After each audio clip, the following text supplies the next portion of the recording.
Yeah, he's got one too. Only the cool people have them.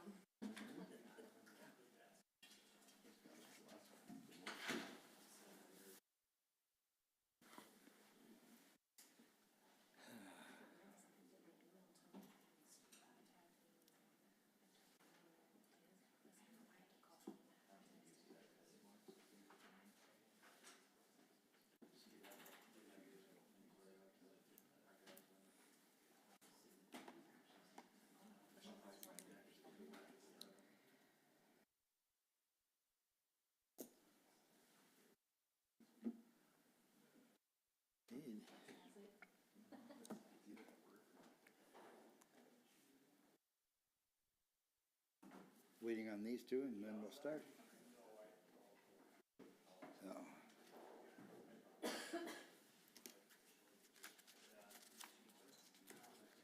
I brought a big giant soda that everybody's making fun of me about.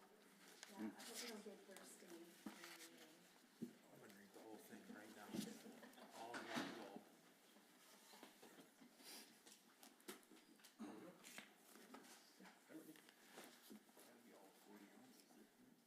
That's like 6. Recording in progress. Call the meeting to order.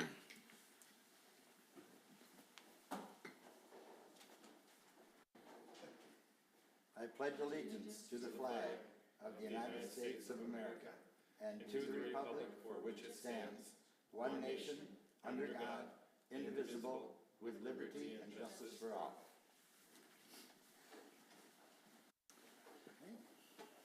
Amy, would you take roll, please? Commissioner Dibdahl, Here. Commissioner Cronin. Here. Commissioner Wire, Here. Commissioner Shaw, Here. and Mr. Mayor Lindsay. Here. You have before you the agenda for today.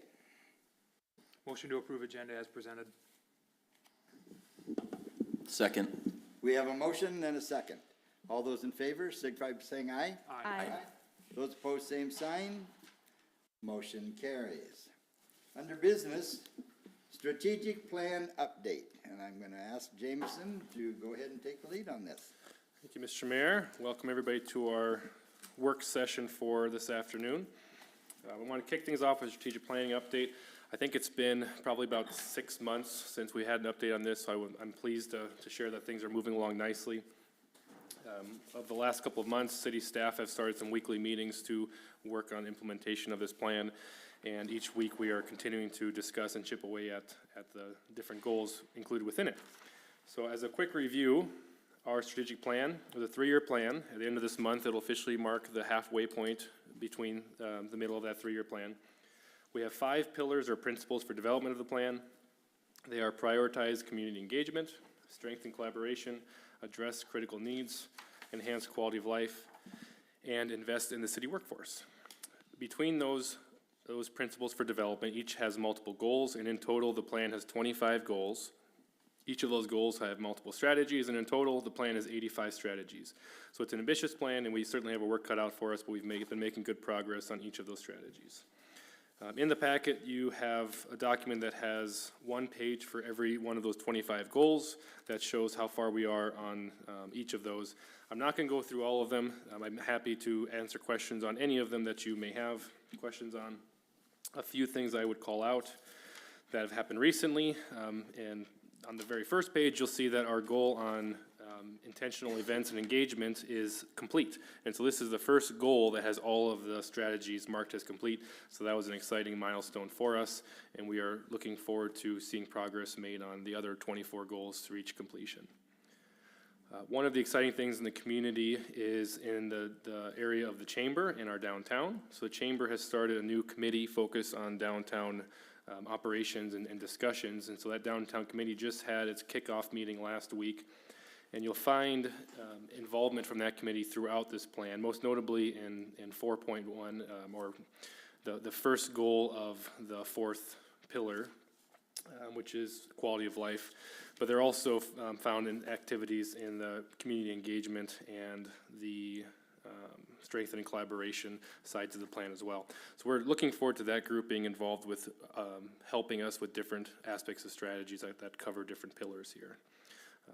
So that's a chamber focus group, but that's something that the city is working on collaboration with so that they aren't working on their own, but we are all working together. Also wanted to call out that we've making a lot of progress on translation services and accessibility. That's the fourth goal of the first pillar, which you find on page 4 of that attachment. And so we've been trying to have discussions over how we can provide assistance to our English as a second language community through our website, through the events and the marketing that we do for them, so that everybody in the community is included in those events and activities. A challenge that we've faced for a while and we're continuing to face is how we can make improvements to the bypass in collaboration with the county. That's found in goal 5 of the second pillar. And we had applied for federal funding again recently. Unfortunately, we did not get awarded that. And so we are working with particularly Senator Thune's office to try to find other opportunities for funding to assist with the reconstruction of the bypass. And of course, working closely with the county.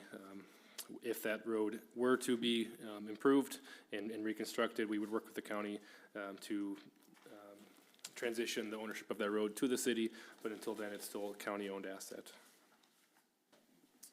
Early Learning Center, as you drive down Highland Avenue, you see that there is progress that continues on there. It's really exciting to see that building be constructed and moving along. And so that is in our strategic plan as well, within the second goal of the third pillar. And even though it's in our plan, I think credit really needs to be given to the LAIC for the work that they're doing on that project. And we are excited to see that building progress. And by the first quarter of the next year, their plan is to be operating, and that'll be a big moment for the whole community. The sixth goal of our third pillar on critical needs deals with progress of our capital improvement plan. And so there's a number of items in there that we're continuing to work on.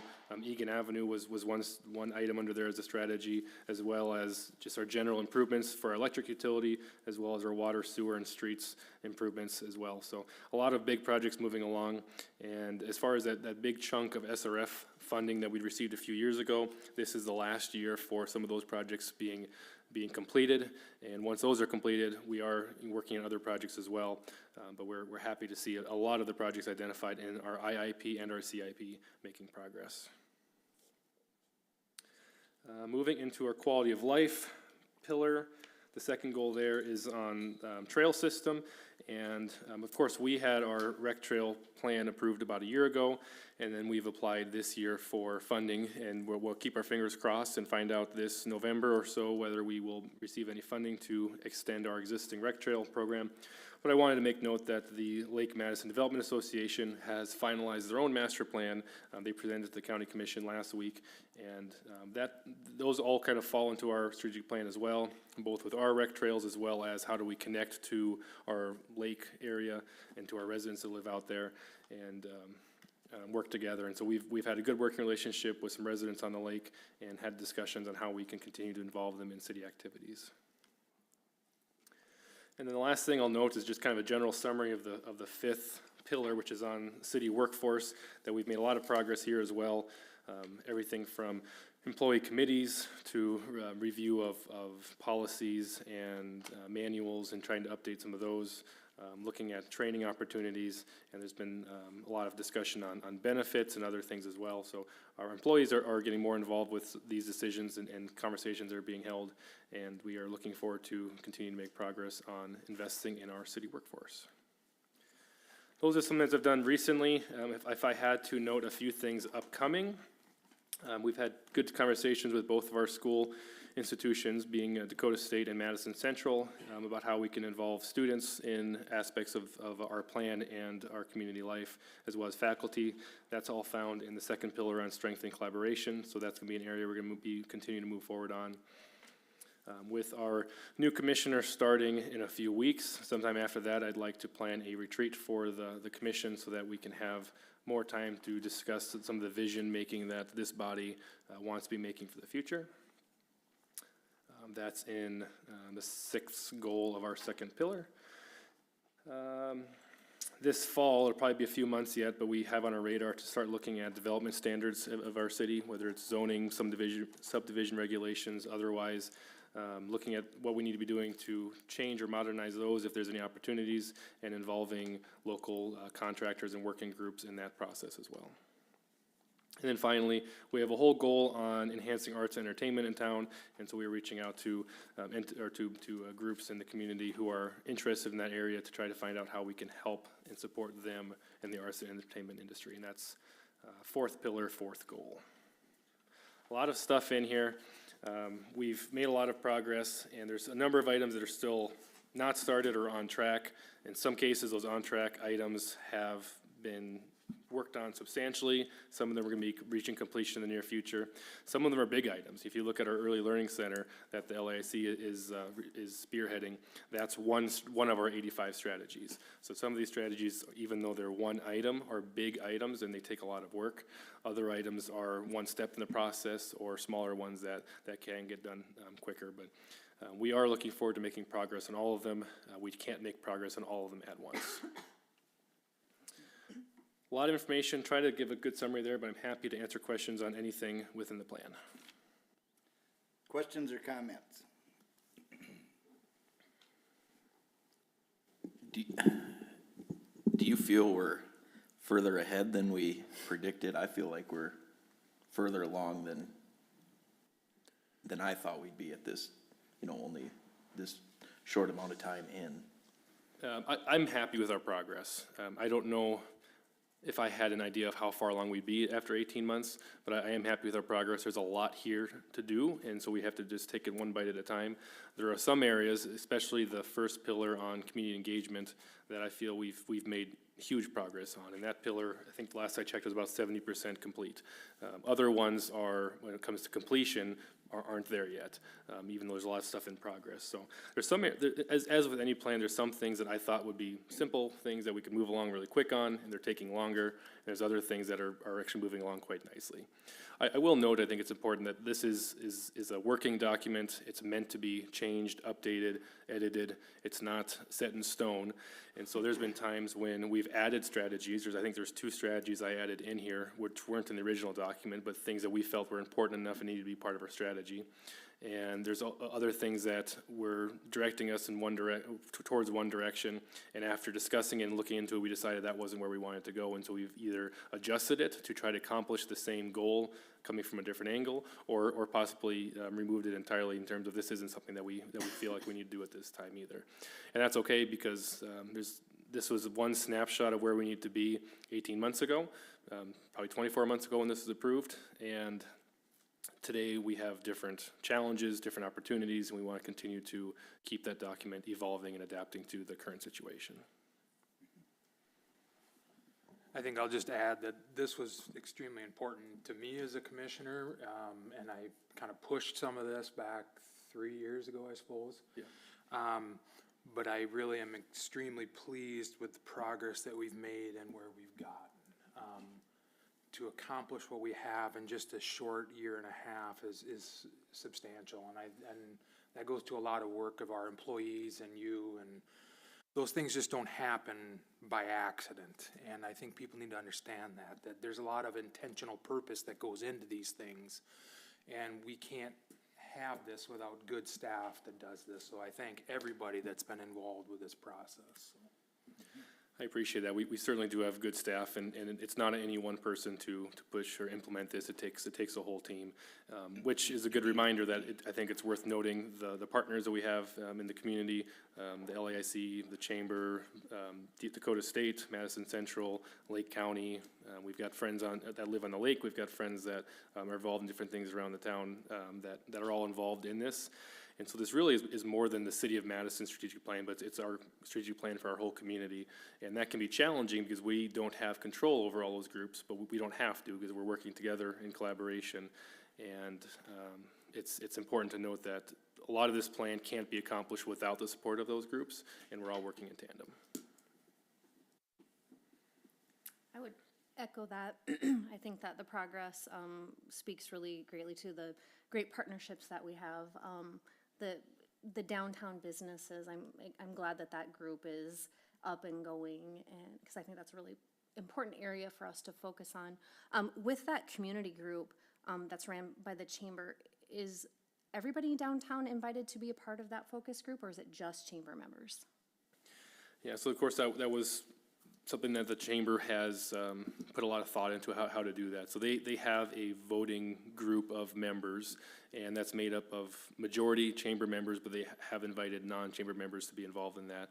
And my understanding is that others are welcome to attend the meetings if they want, but I imagine that the ones who want to be there are also the ones that want to be voting. So I think the majority of the attendees, like many boards and committees, are going to be the people that are voting and have that direction there. I think that's a great step in the right direction. I think our downtown needs that group that can think about what they want to envision for the area that they are already investing much of their time and dollars into.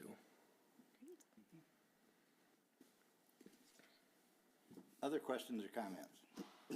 Just an additional comment. I think, I appreciate the staff's, diligence in making this a priority. A lot of times with our day-to-day jobs, these documents tend to be put to the wayside, and I feel like you guys have made a priority to keep it in front and keep it a working document as it is. So that's awesome.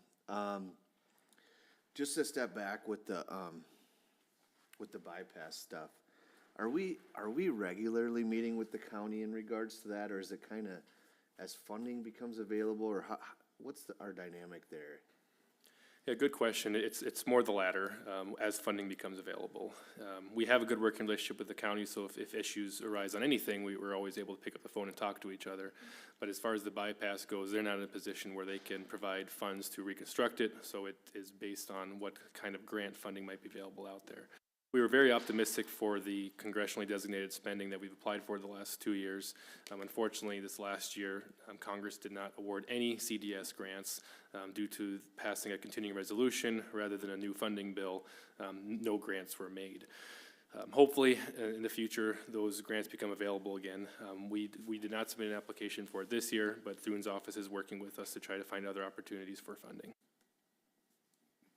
And when I say us, it's very much county and city. We want to make sure that the county is first at the table. Thank you. And then just a little history on that.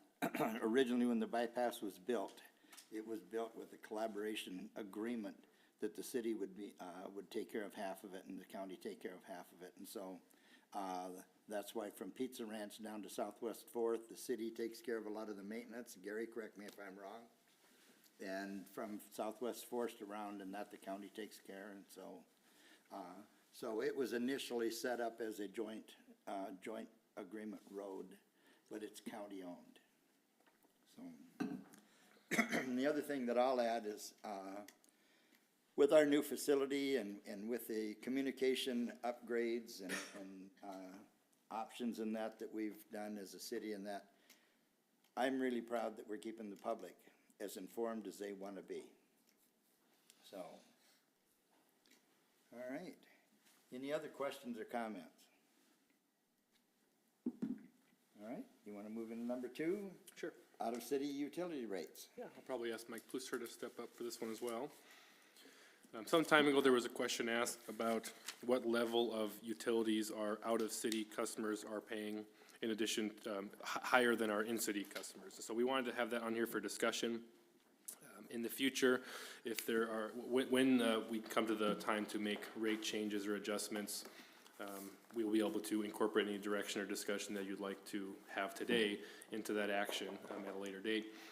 So in Madison, our electric out-of-city customers have additional 20% charge beyond what our in-city customers are, and then for both the water and the sewer utilities, it is 50%. So we looked at what other cities did as well. This document kind of summarizes some of those rates. Every community is different, different sizes, of course, but different structure. So we included on here, Amy, if you go to the next page, 2 communities which are pretty close to size to us are T and Harrisburg, and they don't have any extra charges on that, but from what I've gathered, they also don't have out-of-city customers, so it's not a relevant thing for them. So when you look at that, and then you have to look at bigger cities, so these are cities that might be 3 or 4 times bigger than us, but we have their data in here as well. I'm gonna go back a page again. So you see here, Vermillion, they don't have anything on the electric. Their water is same as us, 50%, so 1.5 times their rates. Sewer is similar at 142% of in-city rates. Brandon's got their information on there. They have different tiers. It's really hard to look apples to apples for utilities, but we tried to provide what we could there. And I know Mike was trying to compare them at the similar volume rates as well. Yeah, so I guess I don't need to go through all these. I'm sure you guys have reviewed it already. Mike, anything you'd add? No, James, just that you've asked about how many we have, and we have 23 non-residential electric customers and 20 non-resident water customers. And I'll kind of give a historic as to where this came from. If you compare housing sales and take comparable houses and what they sell for, and then what their valuations are, people who live outside the city limits on the home two homes that sell for $250,000, the valuation of the one in the county is considerably less for taxation than the one within the city. And also, when you look at these customers in that, they are using the same streets in that as the customer that is in the city across the road. And so over time in that, it was, we have people who want to say, well, we'd like to get these, this removed. Well, my answer was, then ask to be annexed into the city. And they said, no, because our property taxes will go up. So even when you look at the additional amount that they pay for electric and water, they're still in some instances further ahead financially by staying in the county, but receiving the city services.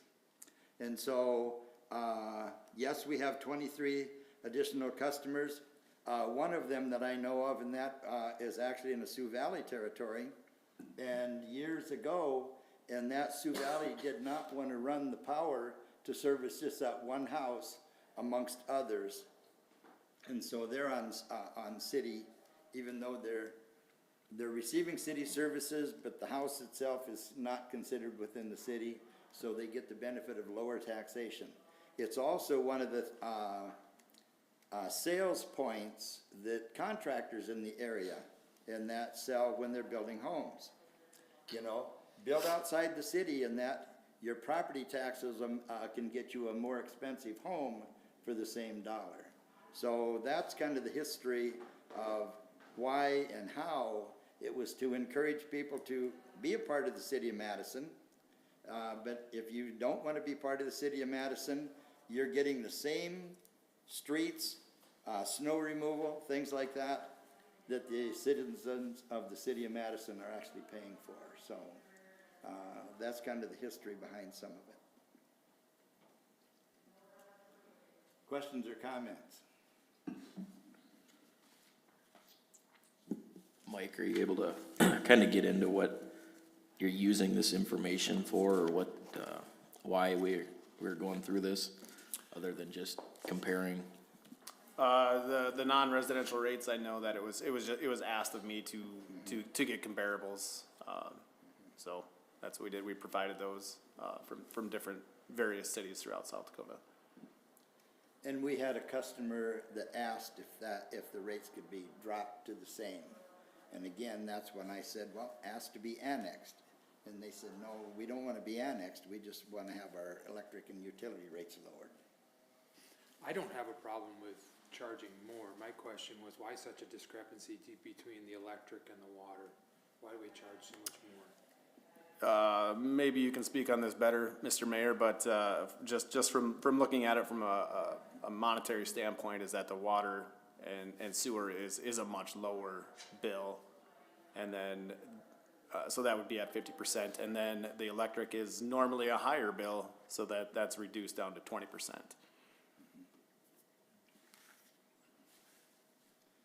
Other questions? Comments?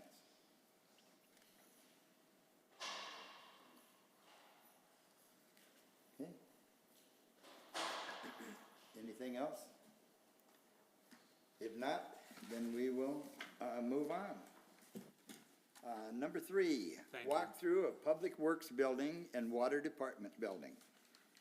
This one's pretty self-explanatory. Anybody's welcome to attend. We've got a lot of staff here, but public as well are welcome to attend that. We're gonna walk over, should we start with the water building? Does that work, Jan, guys? We'll start with the water building. So that was remodeled mainly in, was it 24? Was it 24 we did that? So we've been into that building for about a year now, what the water department has, and that'd be the distribution and collections department. And then we can go over to the, what we call Public Works Building, which is really the home for streets, solid waste, and parks. And we can see what's been done there. That was done last year, where it was a remodel, and I think you'll find that both buildings are in great shape, and there have been a good improvement to our facilities. Any questions before we head over there? My question would be, do we want to switch to, or add public comment Yes. in front of? Oh, yes. In front of it, just. Good catch. Yes. So knowing that we're gonna be, doing the walkthrough of those 2 buildings and that, leaving here and that, we have people in the audience. Do we have any public comment? Okay, seeing none, under announcements, I'm gonna state that right now, and that because I'm sure we'll shut the video off. Our next regular commission meeting will be Monday, June 16th at 5:30 PM. And so at this point in time, we will adjourn our online, and we will continue with the walkthrough of the Public Works Building and the Water Department Building. So with that, do we have a motion to adjourn the formal meeting? Yeah, just leave it. Just leave it? All right. All right, since we are in a quorum, and that is the consensus that we will not adjourn at this point in time, but we will drop the website and that, for people who have Zoomed in. And so anyone who has Zoomed in, if you'd like a walkthrough of the Public Works Building or Water Department, you can contact our offices and that, and do that at a different time. So with that, we will start over to the Public Works Buildings and the Water Department.